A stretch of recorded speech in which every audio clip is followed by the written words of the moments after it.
I was almost too late in the games.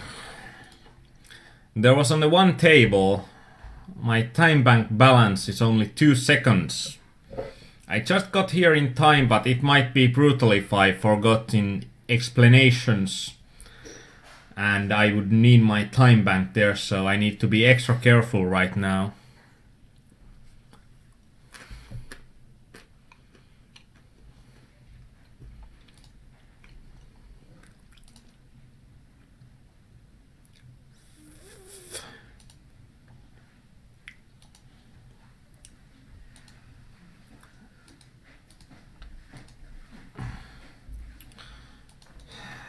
I did something really stupid.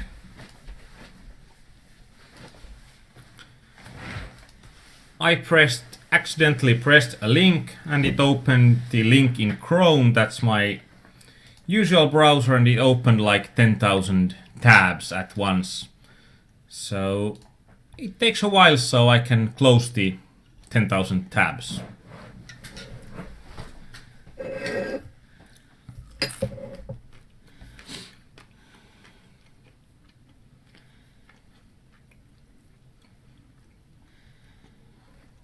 Oh, shame on you, Virpa, shame on you. And in the game's Dayah player, it's his perfect player to have on the table in these rebuys. He's double rebuying and he's playing almost every hand. And playing them aggressively. So there's money to be made out of him.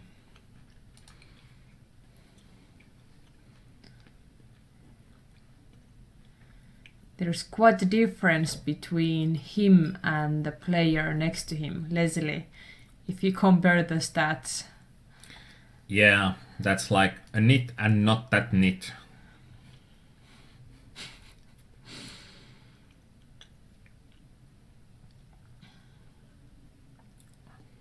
It almost seems that if he's not betting, he must be having monsters in his hand. And practically, if you are thinking about what kind of players are usually the regs in these games, I think in here the PokerBet and Johnsim are pretty close to the basic reg in here, so they are going to be playing tight. They are having pretty non-existent call or limp ranges, and they are going to be more aggressively playing the late positions, and on the early positions they are going to be playing a really small amount of hands.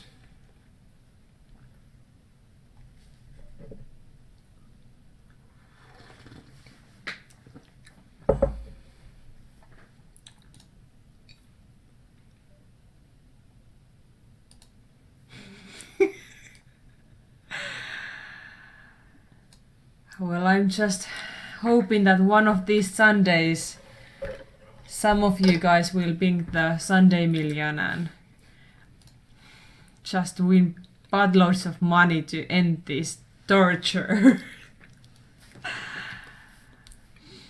But I'm just waiting that the summer will come and then you will be more frustrated with that than I am.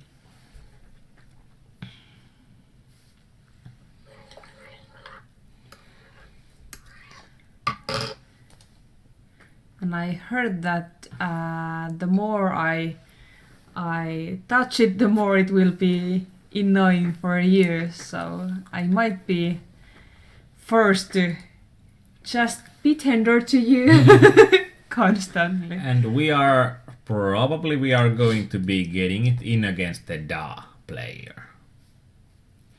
And I'm going to be doing a smallish 3-bet here. And why I'm going to do it, because we will be getting it in every flop that there isn't going to be an ace. We are pretty much getting it in against this player. We have seen him doing such amount of stupid stuff, so we are going to be increasing the opportunities for him to spoo out. And Markus is going to be Poke Keisari. And not sure if it's poker related or something else. I think it depends that what you were thinking when you were, or what you were chatting with Pustotinker regarding that nickname. Were you talking constantly only about poker or something else too?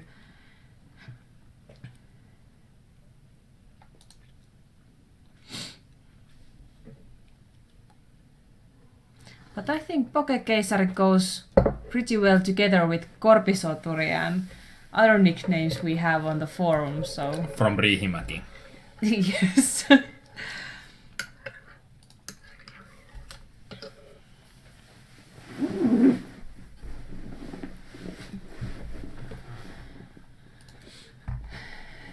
And Da got a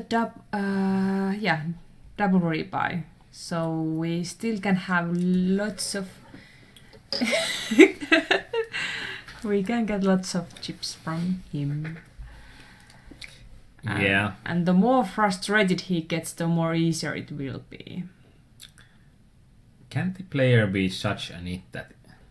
Yeah.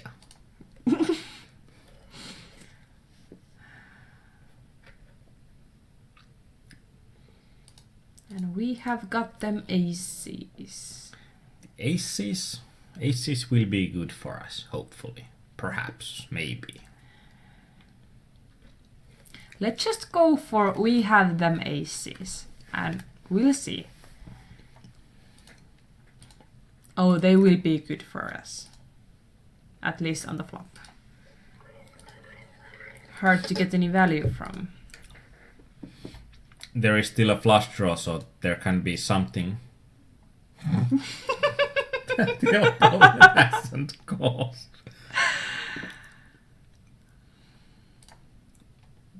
Have you ever heard like FML? Mm-hmm. Always when playing with you.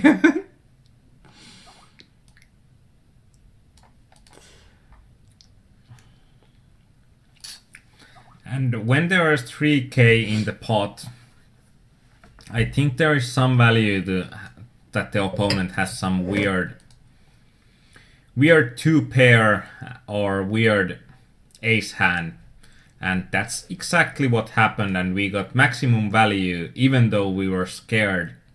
Not scared shitless, but we were pretty scared on that hand, that when the flush draw is pretty much the only draw that there is, and the flush draw comes through.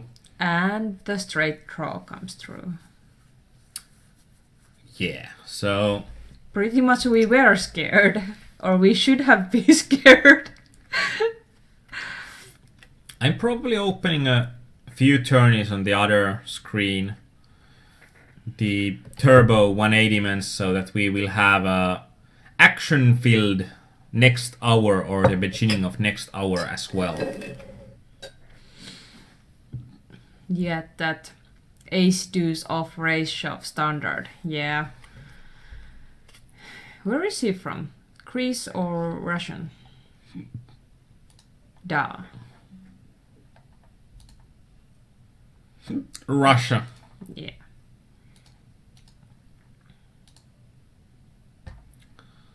It's going to be a...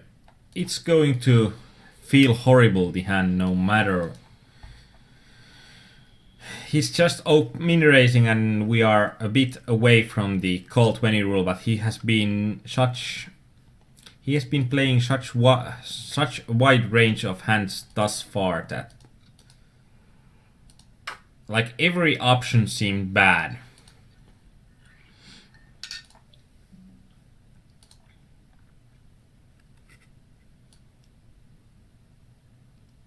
And Callan, I agree with you that there are a lot of reasons to go for tin value, because our opponents pretty much are shoving their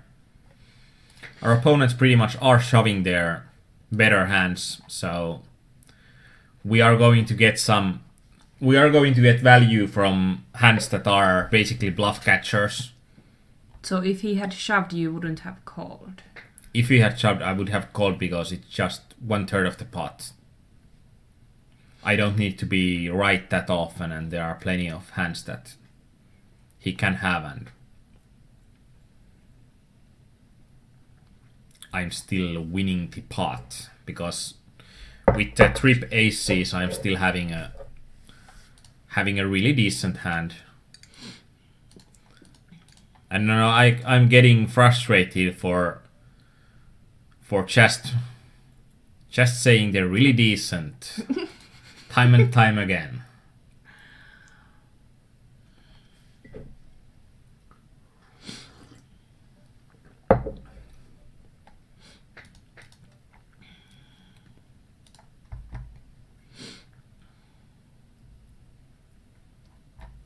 No worries, Da is back in the game.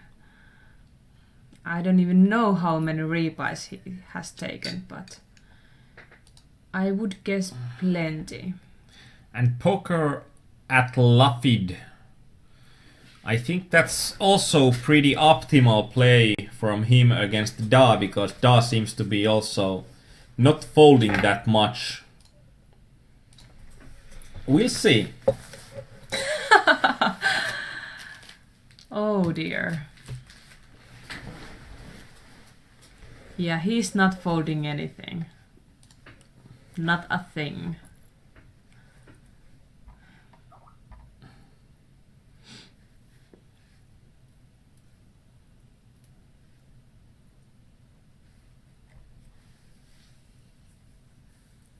But we have really good stack now on that $44 turbo game.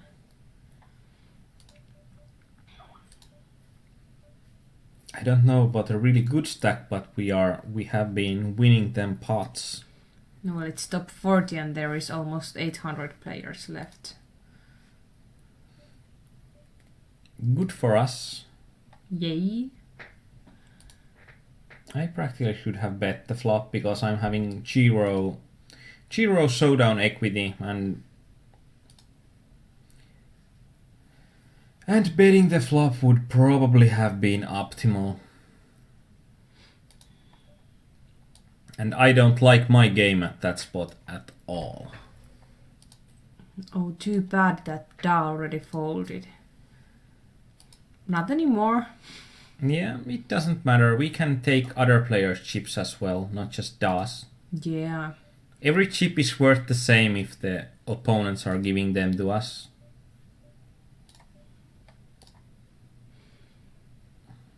Sweet.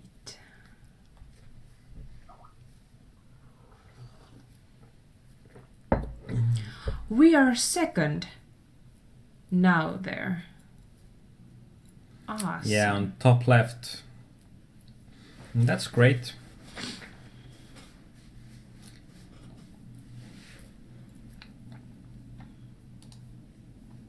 I think we have had decent luck in practically every rebuy game. And we are opening and we are calling the Da player if he shoves.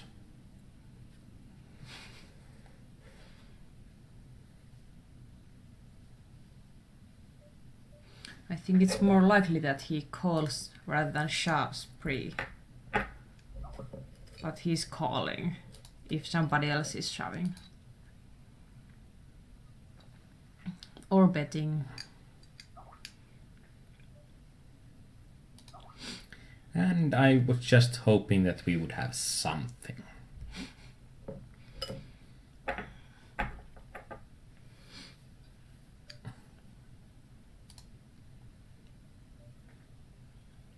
So with the Da player, we are practically just when we are hitting something that's halfway decent, we are going to be getting it in.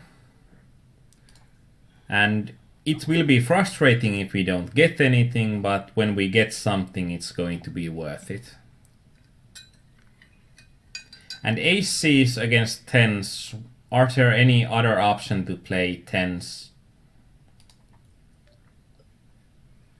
No, not really. Not at that point. Yeah, with stack sizes and all, it's a spot that you usually don't like when you are having tens, but you don't have that many options open. The result would have been the same if he just raised, because then I would be shoving there and he would be calling because you can't be 3-bet folding 10s there, I think. Or very few player 3-bet fold 10s.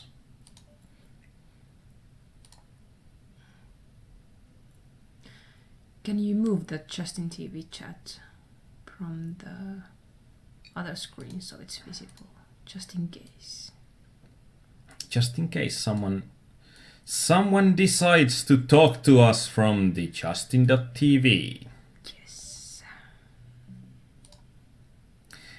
It was 22 big blinds deep. The opponent that shoved the 10s, so...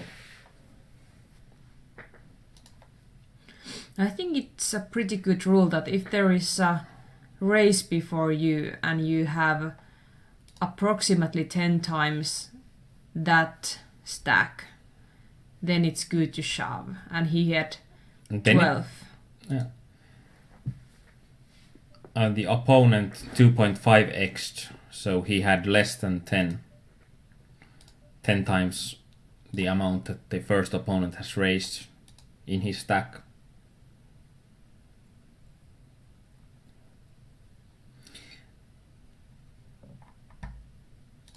We can check it. That's not the...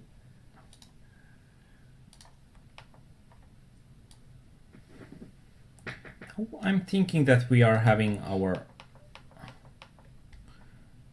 games open that we want to have. So we are not playing a huge amount of games today. And there will be 2 hypers opening also at the end of this.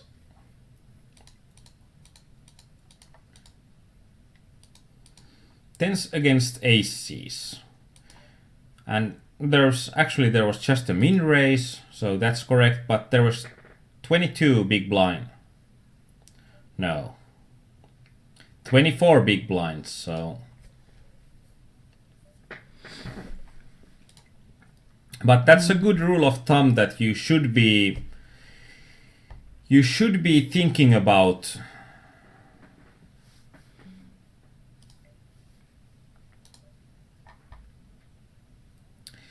You should be thinking about shoving as well.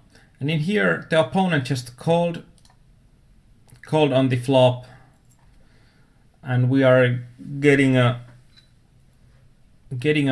bit of frustrating spot there.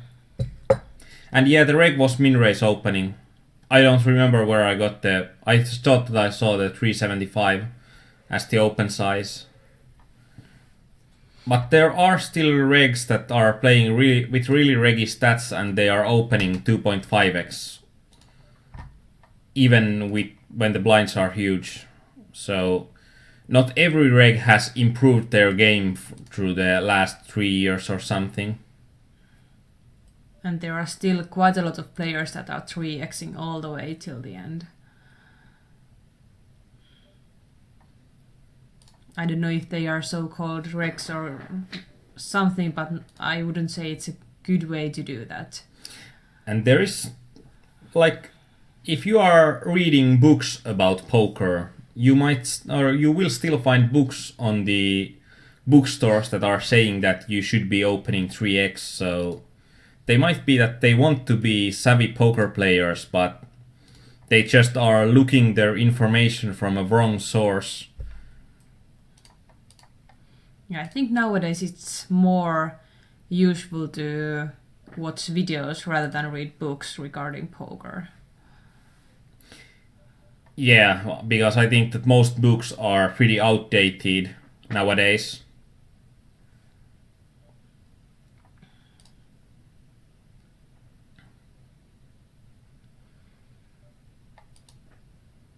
So there is 2 add-on periods starting. Yeah, these games opened almost at the same time. And there is automatic add-on, so you don't need to worry about it. Yes. And as you can see from the info, you have already done it automatically. Yeah, and it's really good for my games that I have made only one rebuy and one add-on on all the 350 plus Rs. That's actually really surprising because it might take a lot more if you are running bad, because you really need to get till the add-on period. And poker books related to strategy are quite useless. I don't agree to you completely, because I think that there are some spots that you can write even on strategy something that will stand the test of time, but some parts of the strategy are really opponent dependent, and if the general level of opponent's play changes, the optimal strategies change and the books aren't changing as quick as they should.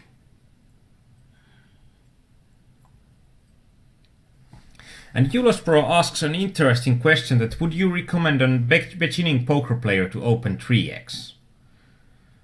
And I think that the most annoying answer that I can give you would be it depends.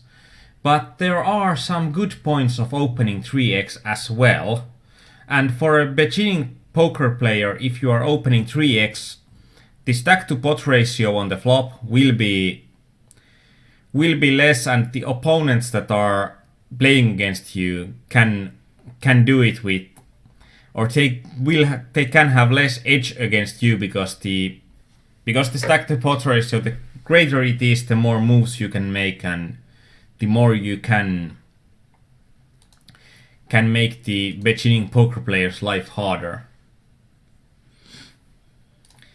And yeah, that's something that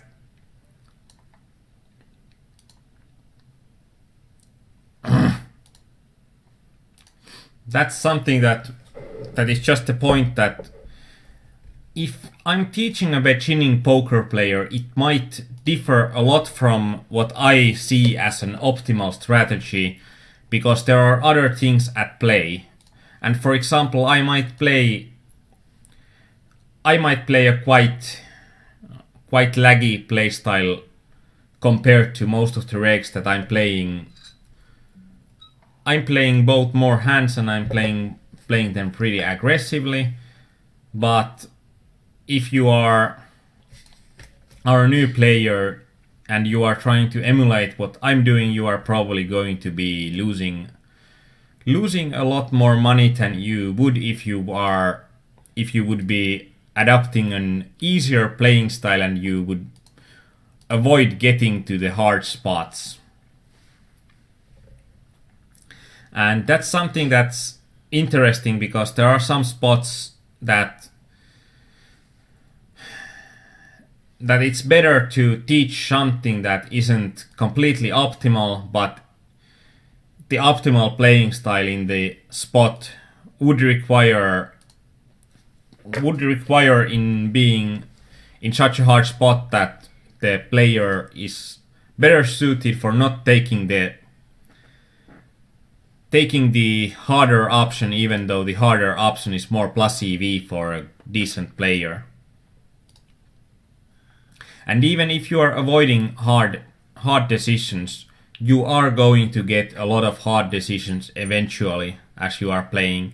So you will be learning as well, even though when some players are saying that they are trying to play the optimal game when they are starting the game, because then they are getting the hard decisions that they learn. But I think that you can be overwhelmed by the hard decisions, and if you are leaking from all the sides, like all the possible sides that you can leak, it's going to be really hard for you to concentrate on something to improve.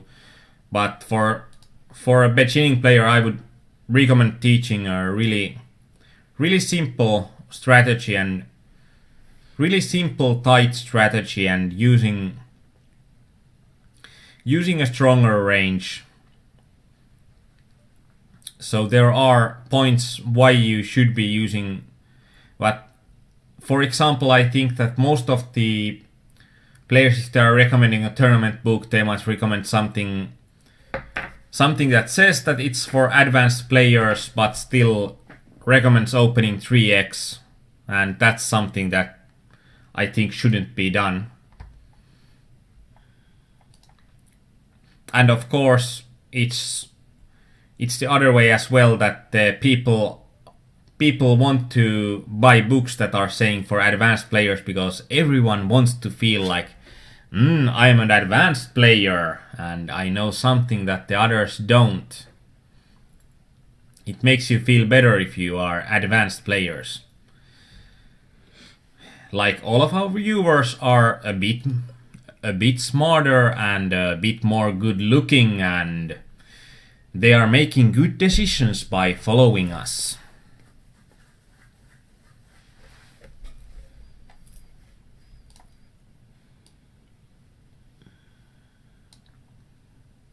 And now even you started just following me, not doing anything else, because the smarter and prettier and the more successful people are just following. Well, I have been following you for quite a long and many and frustrating even years. So I think I'm the smartest and the most prettiest already. I'm racing small here with aces. I'm playing. There are plenty of players that I think that are not going to be reggy, and I think that they are going to play worse against my small open than when I'm shoving. And basically, I open 3x when I'm, say, 60 plus BBs deep. Yeah, that's. If you are 50 plus BBs deep, I think it's good to open 3x, but most of the players that now what we discussed are opening 3x from this beginning to the end. Like, they are opening even when they are having 10 BBs, they are still opening 3x. I hate them nines already. We lost 2 huge pots against nines with tens and aces. And now we are having all the tourneys open that we want to have. Hypers. I think it's over 60 BBs deep effectively, but generally I'm having Table Ninja handling my general opening sizes, and my general opening sizes are being handled in a way that the amount that I'm betting is going to be decreasing when the blinds go higher. So in general, when I'm in spots that are in general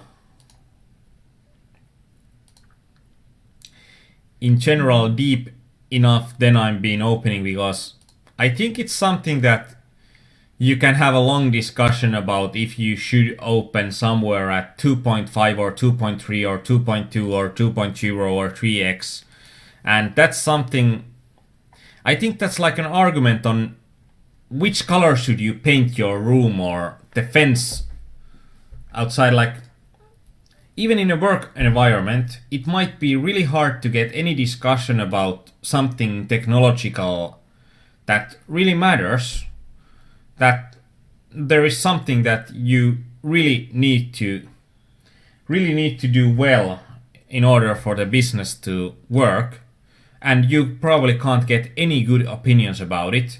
But if you are discussing about, like, let's say, renovating the negotiation room, you are getting options, you are getting opinions from every single person, because it's something easy and you can't be wrong no matter what you say there. So, and I think that the opening sizes, I'm a bit frustrated about the discussion, because there might be some discussion about hands and they are not concentrating on all of the other stuff, and they are just concentrating on the opening size, and the opening size usually isn't a huge issue.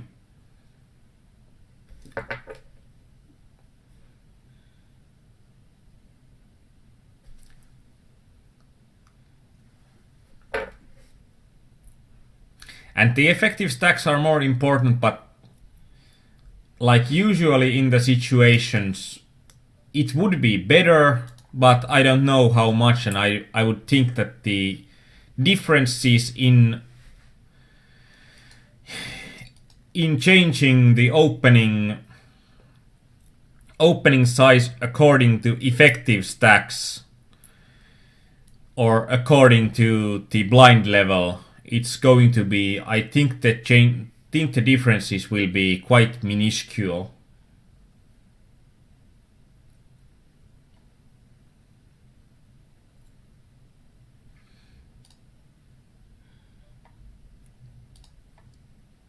And probably we are getting the discussion when we are, that I was afraid that we will have.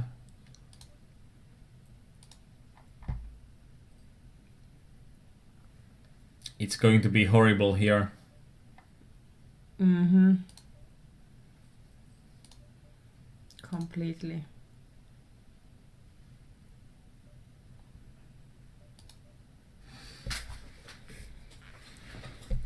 I'm a bit unsure that can we even fold, because there's a decent chance that the Adept Moon is going to be folding here as well. Even though we know that we are not ahead, but if there is a chance that he has Ace Queen or Ace King, we are still having decent equity up with our 3-6, and we don't need that much when we are playing from a 3.6k pot and we need to only pay 600 chips.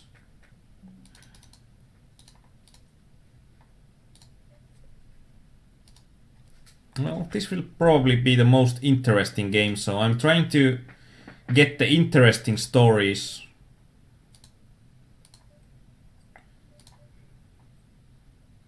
To the forefront.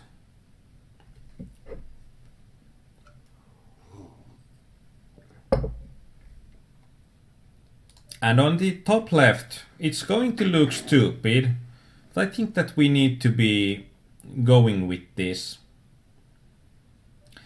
Because the Da has been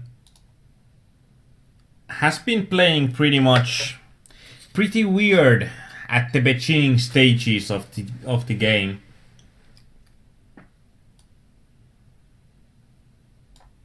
Yeah, normally that wouldn't be a call. Yeah, but we have seen so much of weird stuff from the Da, so...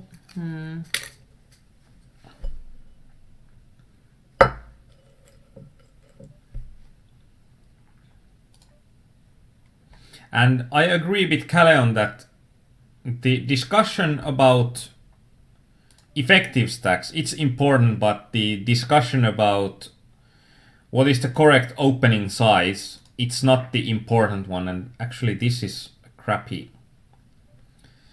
This is like a crappy situation, all in all, and there is enough money in the pot that we are...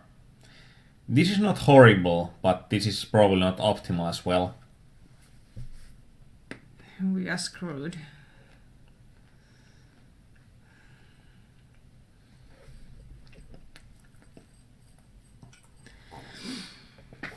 I was expecting better than 8s from him. Yeah, me too. Definitely. But I think you shouldn't have pushed that. It's a really nasty spot with Ace Queen. Ace Queen all in all.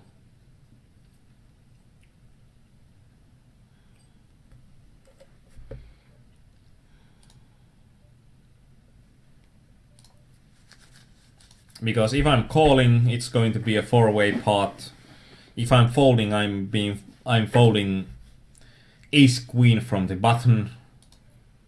If I'm 3-betting, there is practically not a sizing that I can comfortably 3-bet fold with. And when we got like against aces and Ace Queen against 8s, the hand will be plus EV, and I think if he's going to be calling with 8s, then I'm a bit unsure if it's still plus EV compared to his ranges. And purple tag means fish. Yeah, or I'd like to say it this way, that I'm marking players that I like to play against with a purple tag.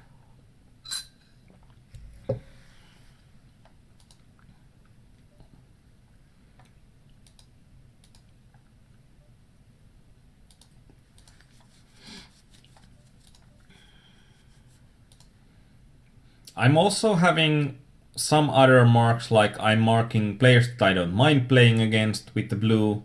Like I'm thinking that the player is pretty much the average level of the average player, average unknown player. And also there is orange that marks a decent reg, that's a player that I mind to play against.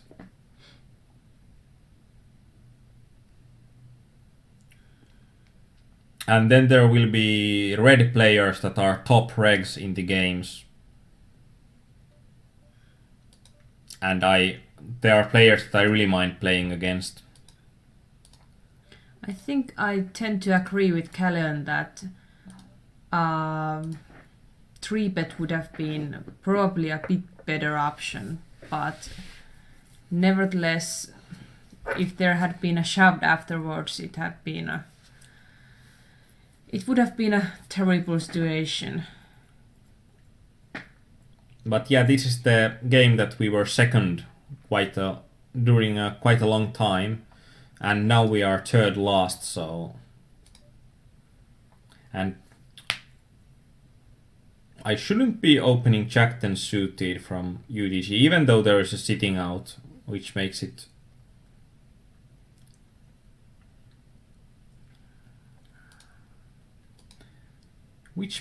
a bit better. And we lost with jacks against 9-7. Okay. Yeah, he got a straight. Yeah, he got straight and I got screwed. Yeah. And screwed is the hand that loses to all other hands. Yeah, that's the definition of screwed. It's like the whole set almost.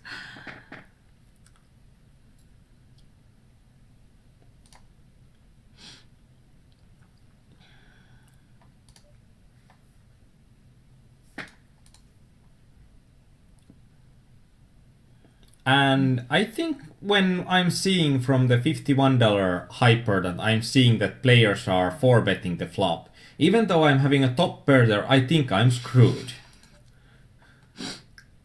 But you still had a fighting chance. Yeah, I had outs.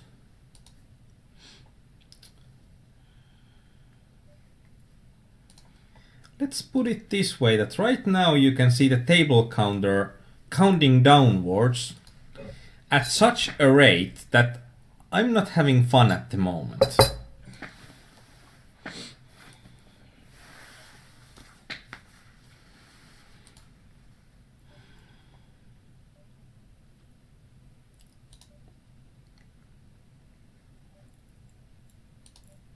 Something like ace-9 suited, I would have been shoving with a smile there. There's antes already. Yeah. The ante starts from 100 and 200, ante 25.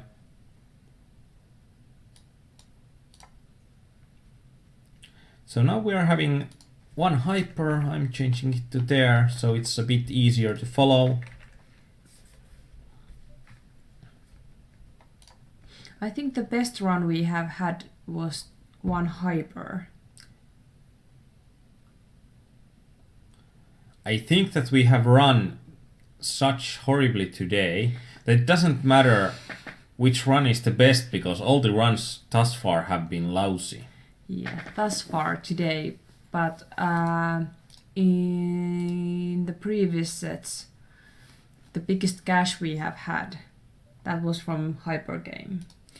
Yeah, it was 3 point some Ks for being 4th or 5th in a hyper.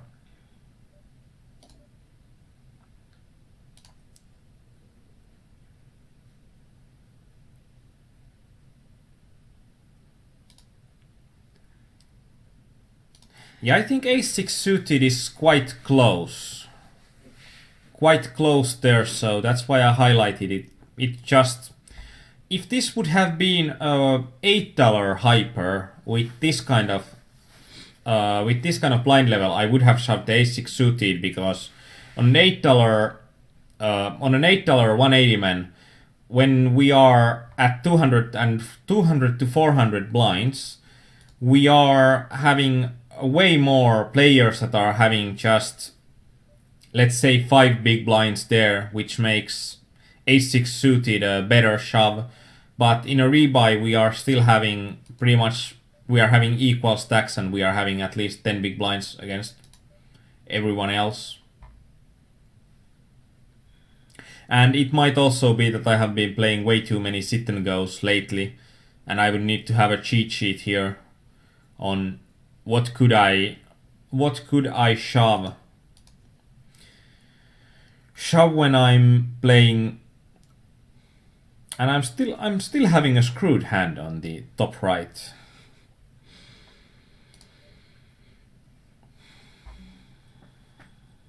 I have a feeling that this is not going that well. We are having the final 4 tournaments of today. Opinions about the call with force. I think that the force is going to be a losing call against pretty much everyone. Sugar did races and we are getting a card there that we are going for broke. Like the best and the worst.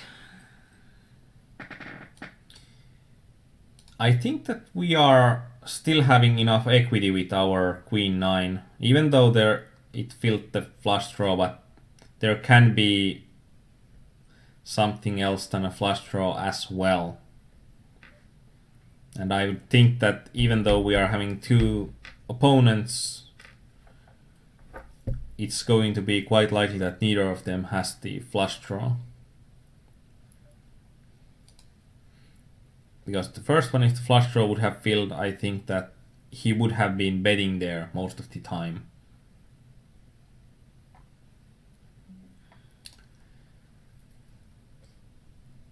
So now we have lost all of our real MTTs. And we are having only 180-mans left.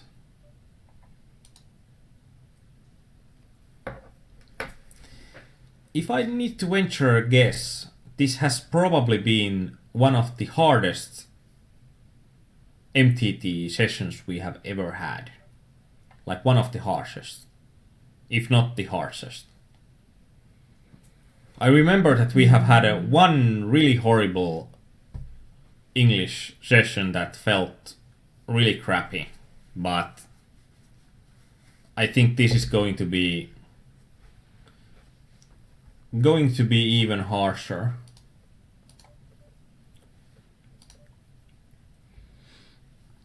Yeah. I think that when Paistisili says about the force, like the opponent there first called with force and the call 20 rule didn't fill at all. The opponent was on the button and he had like 10 times more left, so even if he hits the set, he needs to hit the set pretty much, and when he hits the set, he would have pretty much all the time. He would need to get all the chips in from the opponent, and that just doesn't happen. And also sometimes even when you hit the set, you are not going to be winning the pot. Like there are flushes and straights and even higher sets that are all the nasty stuff that wins your set. So I think that the player, when he started with a call, that was the mistake, and it wouldn't have been horrible to shove it when there's a reg opening from cutoff and he's on the button. It's not horrible to shove force there with a bit over 20 big blinds. And I can't see any other option than to call here with king against small blind.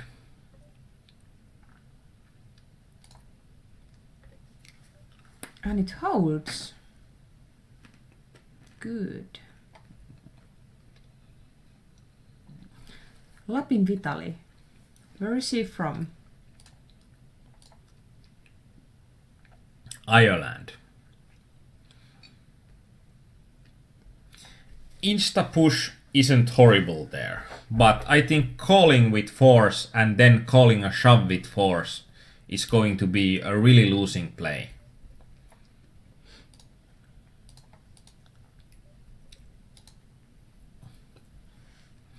And against the reg, the insta-push is probably a profitable play. So it's better than folding, because the reg is also... I think he was a pretty aggressive reg there.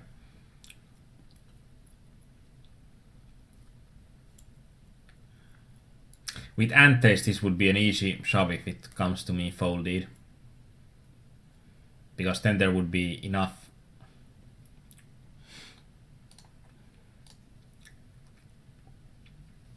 chips to play.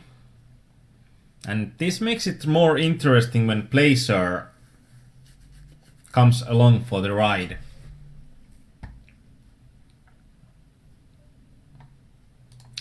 Paistisilli for force, the best case scenario isn't flipping. The best case scenario is winning the pot outright. So win the pot, end the hand, and everything is fine with force at that moment.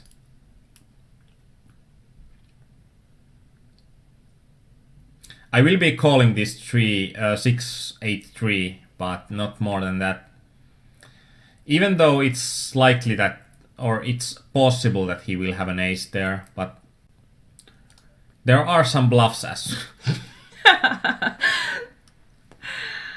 Oh, you can't even be mad at him.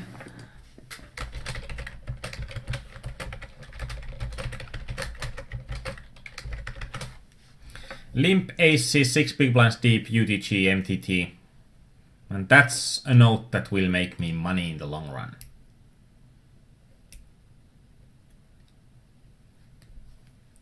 Basically, if the opponent in the force hand is opening wide and he's a reg, like three times out of 4 he's going to be folding, and let's say about 60% of the time the hand is ending there because the small blind and the big blind aren't going to be.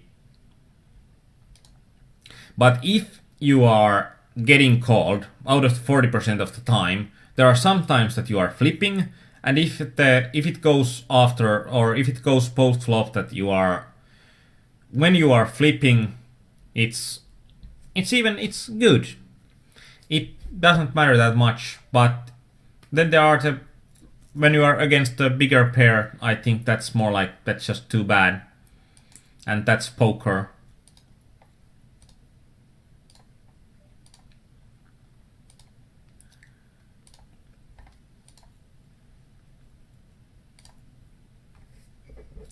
Yeah, Callan, that he didn't have an ace but ace sees.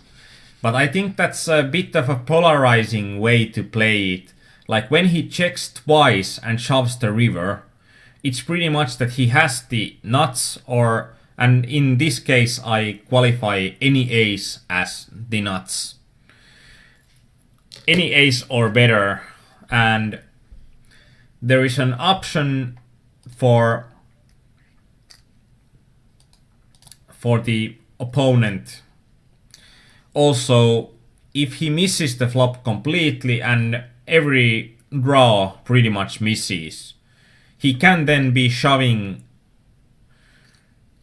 something like king high, queen high, even something like 7 high, because he's getting folds on that kind of a flop. So I think that he's having a really good hand, or jack shit, and I'm winning jack shit with my pair of jacks. And he didn't have that many chips left, considering the pot size. Yeah. So I guess, I think it wasn't a bad call. It was a good call. But if placer would have been putting some more chips in after that, then it would have been a different situation. I think I can also mark him as the purple one, because optimal play for him with the aces would have been just shoving it pre-flop.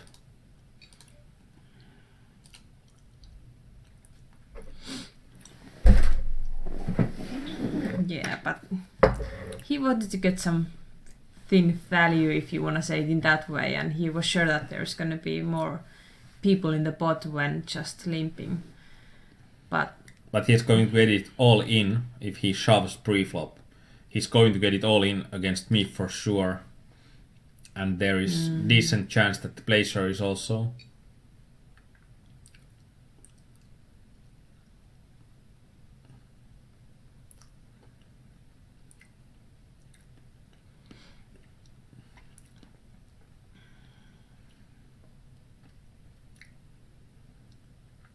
of course, he also had a chance to push it all in after he was limping and there was more action. Yeah, that was exactly when he limped and I raised on the button. I think that in that spot it would have been self-evident for a decent player to just shove it in. Yeah, for sure. You wouldn't be folding anything there anymore. And if placer would have called, what our play would have been then? Horrible. I think that we would have needed to call with Queen Jack suited because we are still having decent amount of chips in play against placer, and placer is from Faroe Islands, and that might be another country for our True. country challenge on our Finnish side. So because Faroe Islands, I think there will be, or there are just something like 25,000 people in the whole Faroe Islands. So How do you know that? it's part of Denmark. I should know that. You don't like Denmark anyway. Yeah, that's why You're just counting the people that there is only that many people I need to be aware of. I need to know my Denmark so I don't accidentally get there. So you are not accidentally going to Faroe Island. I think Denmark is fine if you are just driving through Denmark with your eyes closed and you are sleeping all the way. Then it will be You are easy. driving your eyes closed. And That's sleeping all the time. Not sounding that good. Oh, Virpa checked that. It's not on the list. Could you please put it on the list? Awesome. I think it was like 114 or something like that. 115. Yes. Awesome. I think that was my first country on the list, so we have not wasted any any coaching sessions for just screwing around. So even though if we don't get any money, like no cashes at all, we achieved something. Yeah. Yeah. Hi there, Chance. So now there's something done.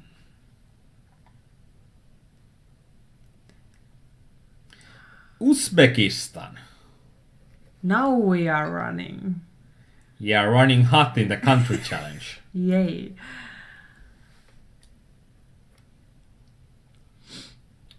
So Faroe Island people are loving microgaming. That's interesting. That's interesting that they even have internet connections there. They're part of Denmark after all. True. We won against nines. Amazing. Now we're on a break. We will be back in 5 minutes. Yeah. We'll be back in 5 minutes.